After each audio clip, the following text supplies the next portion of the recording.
So Marge, we're recording this presentation and I may post it on YouTube.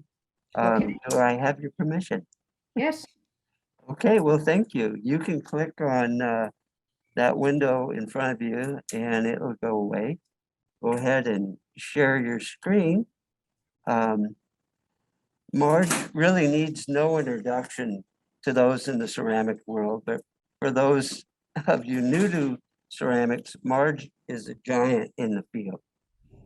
Um, she's been a student, educator, artist. She has had her hands in all things clay related and so much more. I'm going to let her tell her story. So welcome, Marge. thank you. So So among some friends, I I get called Coco, and that's my Ensika name because I just keep going on doing things, and it amazes me because I got my degrees in the 60s and I was a child. Um, but since then, I just keep doing things. I've never wanted to be a maker of objects.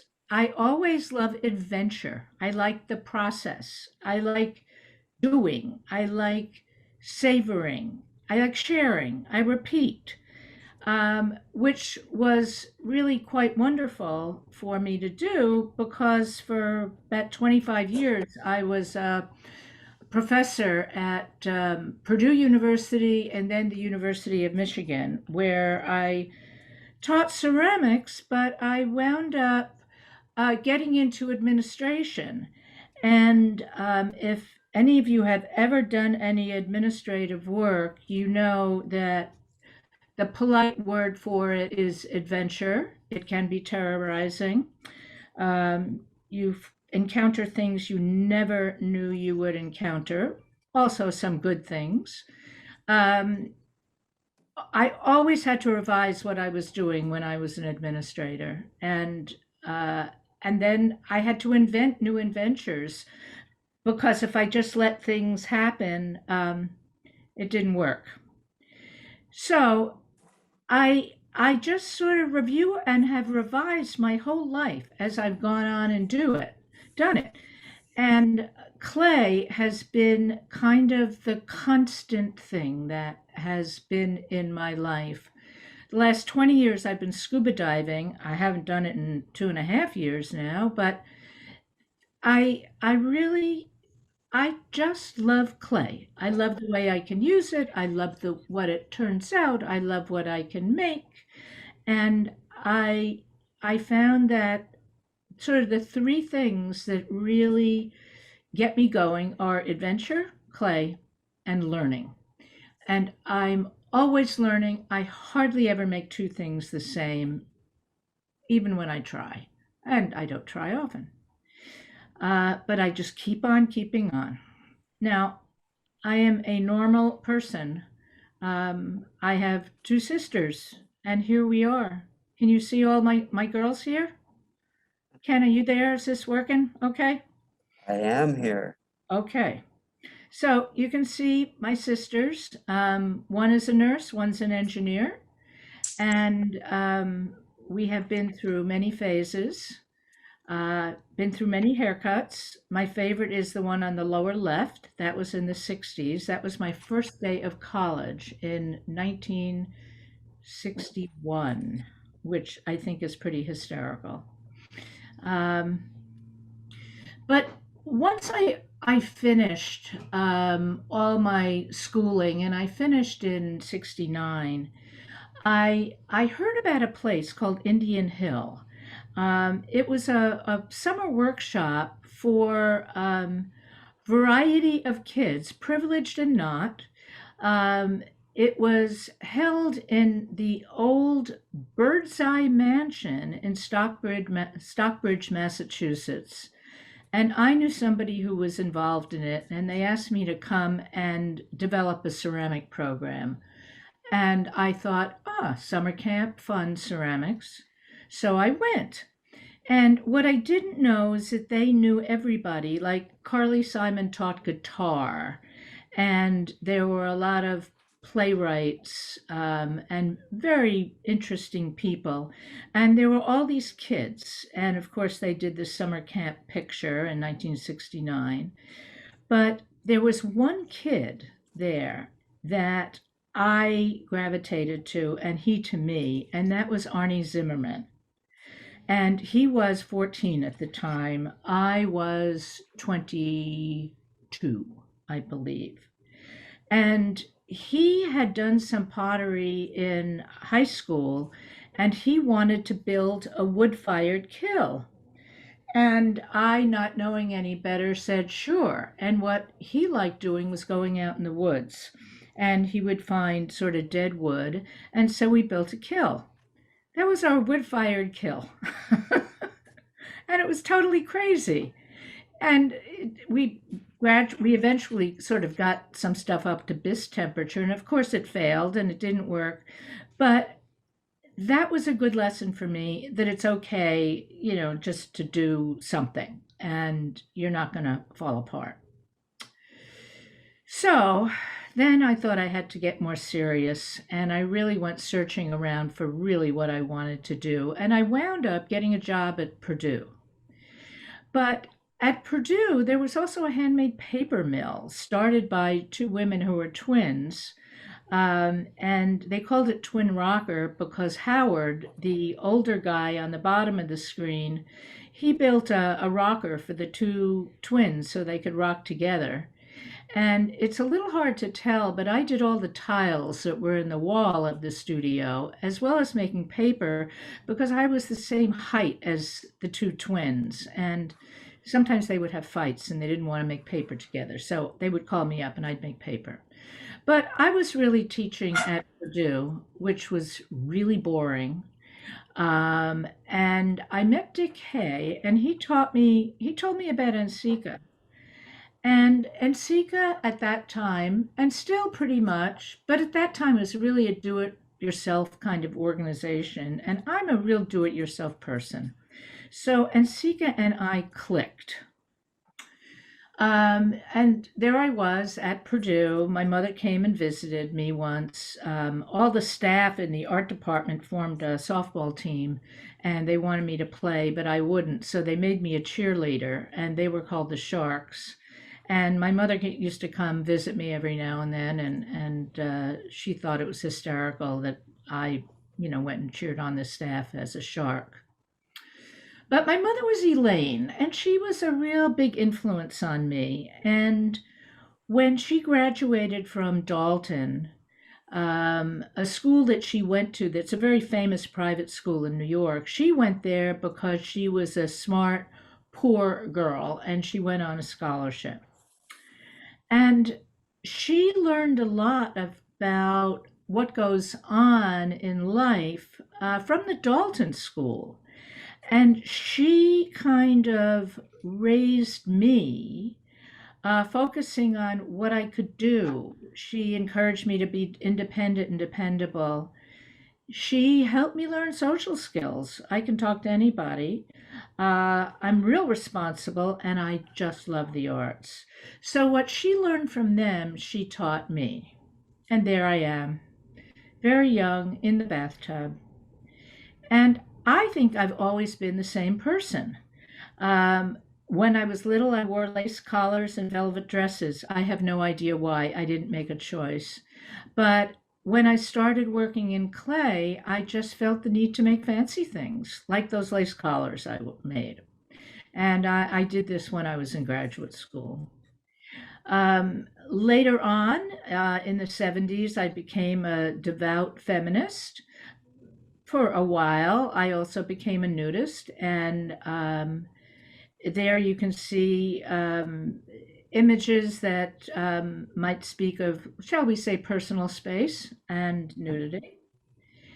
Um, but I then became a little more straight laced and went back to the long hair. And I really looked at my personal space, and I didn't always want everybody in it. I wanted to keep some people out of it. So I put up some walls. But when I was at Purdue, they were really big on baseball stadiums. And I kind of loved, not baseball, football stadiums. I loved being in them. I loved being in them as a sort of a private big space. And making stadia or stadiums became something that I just really enjoyed making for a long time. Sometimes they would reflect back on my high school boyfriend's 57 Chevy and his wings. But I liked making what I felt were sort of private spaces. Sometimes I made them very big. I made them transparent spaces. I didn't do walls. Um, I made the spaces complex between inside and outside. Uh, I just played around with this for quite a long time. And in any clay I could get my hands on and any technique, I just taught myself everything. My original, the teacher that I learned probably the most from was Bill Daly in Philadelphia. But I didn't really learn anything about technique with him because I don't think he knows anything much about technique. But I taught myself all this stuff. If I wanted to do it, I just do it. I went to Alfred for summer school one time. I learned how to make glazes. That was fun. But the teaching, the learning, the clay, the people, that's what I thrived on. First at Purdue, had a ceramic studio in that building, if you can believe it. Then at Michigan, and then for 10 years, I came out to Pilchuck Glass School, and that's what got me out here. They were very impressed that I knew about kilns and fire, and they thought if I knew about a kiln, I could know about a furnace. And my earlier experience in summer camp, which was so exciting and interesting for me, was one I could pick up at Pilchuck. And I did that for 10 years. Now came the turn of the century, and I had been at Pilchuck for 10 years. And if any of you live where you work, you will understand why 10 years of living up on the campus, working with all the glass blowers, took its toll, and it was enough. And I said, I must keep on going on, but I don't have to do it there. And I began to read, and an author that just caught my attention. She caught my attention actually with her first book. The woman is Catherine Bateson, and she wrote 3 books.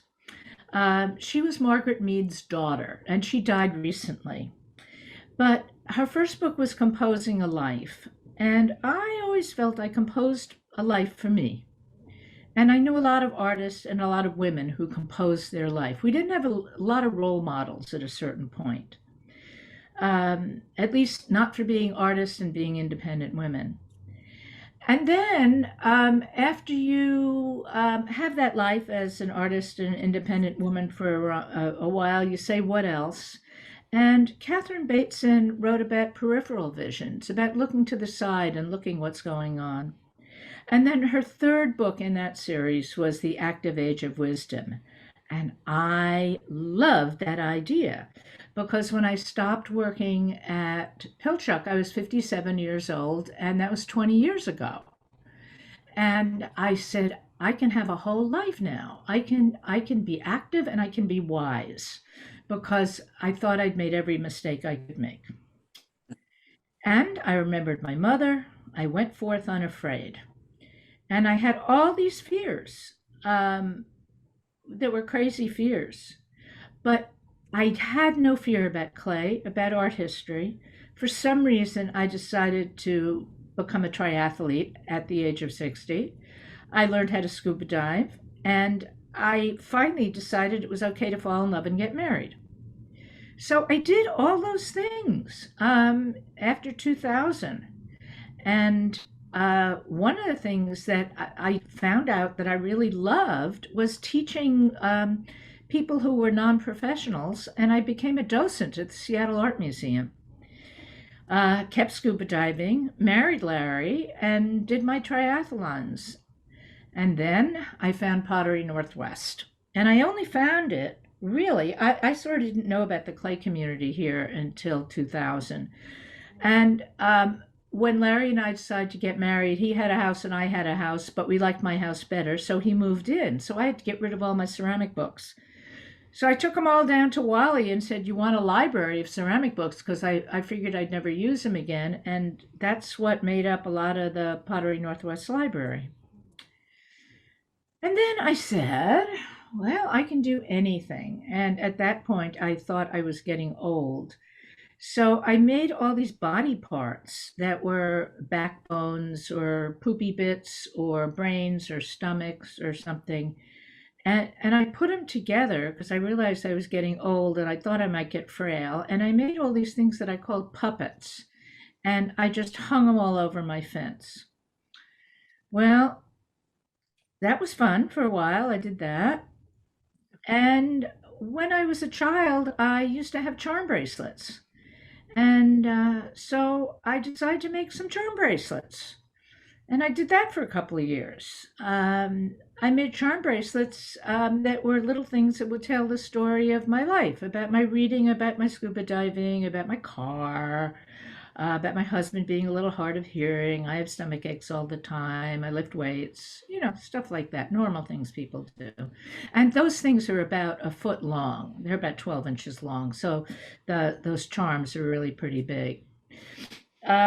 Then came NSECA, and that seemed like after being on the board and being president of NSECA in the 80s, and I was on the board for 12 years, I thought, oh, I'll do an NSECA here. And then somebody said, well, you should make a Tulipier. So I thought, oh, Tulipier. So I made some Tulipiers. And I did those. And I just kept keeping on. And I just kept keeping on. And I kept photographing the things I was seeing underwater. And I loved the colors and I loved the patterns. And that's a seahorse upside down, a flamboyant seahorse in coral. What you see underground is amazing. And that's a big sea cucumber. He cleans the bottom and grinds up everything and makes sand. I even went to Tonga and I swam with humpback whales, which is probably the scariest thing I've done because it's mothers and babies, and the mothers are as big as a school bus. But they're curious, and if you just float on the surface and look down at them, they don't do anything. But that's what it looks like. You're on the surface and they're just swimming around and looking at you. That's me watching a whale. I handed my camera to somebody and they took a picture. So somewhere around that time, I went to China with Carol Luthrow, and I saw this little girl looking into the window. And I looked and I said, that sort of reminds me of me, being that little girl, being curious. And I went looking around in Xinjiang, and well, maybe I took a slide out of there. I went around and I found these transfers that were printed on tissue paper. They're made like etchings. They're made from metal plates, but the Chinese were making them for people all over the world. So they didn't look Chinese so much. They looked Dutch or English or French or whatever. And I thought, I'll play with those. So I started fooling around with those. And I really enjoyed the way I could really create a surface that had a depth and a complication that reminded me of kantha cloth. And kantha cloth is a kind of cloth that you would find, and I did find on a trip one time in northeast India, where women in Bengal are particularly poor and they don't have really good cotton. They have very short thread cotton, and they make a very, very soft cotton material that's fabulous to wear as a sari when you live there and it's hotter than hell. So what they do with these saris is they wear out because they're such thin cotton. So they recycle them by patching them together, whatever is good, and they stitch them together. They stitch 2 or 3 layers together, and then they become blankets. And I just love those. Sometimes they're made new these days, but they're all hand stitched. And that stitching pattern and that collage of the fabrics, along with the patterns I could get from China, made me crazy. And I said, I'm going to play with that. So I just did another little cocoa and I just started fooling around with the layering and the patterning and the recycling and the patching. And that's what I've been doing for a while. I've done fundraisers for Seattle Art Museum where I made a whole table of planters and plates, and I gave away all the place settings to all the people who came. When I found out they had paid $500 to sit at a table with me, I felt guilty, so I just gave them the plates. And I still have some of the centerpieces, but not all of them. Actually, I only have one. But I was using a lot of more contrasting colors on these, and I had a lot of the patterns. Um, then they liked it so much they made me again, but now they wanted a table for 16. So I made a table for 16 the next year. And, well, to make a long story short, COVID came up. And I sort of said to myself, this is crazy. COVID is crazy because some of it is just normal, like everything else. And I made all these cups that were half just basic and normal and half hysterical and cellular, still influenced by the Kantha cloth and still by some of the remaining transfers that I have. But I started knitting things together, and I can't go scuba diving these days, but I remember the boats that I used to go in. I remember the water. And when you scuba dive, if any of you have done it, you're on a little boat and you get in the water and you hang in the water at the top with the boat going boom, boom, boom back and forth and your divers around you. And then you all decide at the same time, whoever your leader is says, go down. And then you go down. But you spend a lot of time at the surface with all the splashing and bubbling around. So I tried to conjure up memories of what that was, sort of the chaos. And I pulled into it the Kentha fabrics. And I just kept pulling these things together in different combinations. This is sort of a huge water bucket. It's 19 inches high. I only know that because my shelf at the studio was 19 inches high and I could barely get it on there. But I looked at just simply working with the stitching and just the waves and went back to the baskets. And sometimes I use the transfers and sometimes I just put the waves in. Sometimes they get messy. Sometimes I got splashy, and I took the color out of it and just tried dealing with the splash of the water. And that took a while to figure out how to do this.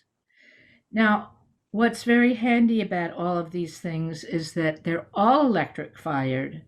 I can make one, I can do one, I can cook it, I can see what it looks like, and then I can do another one.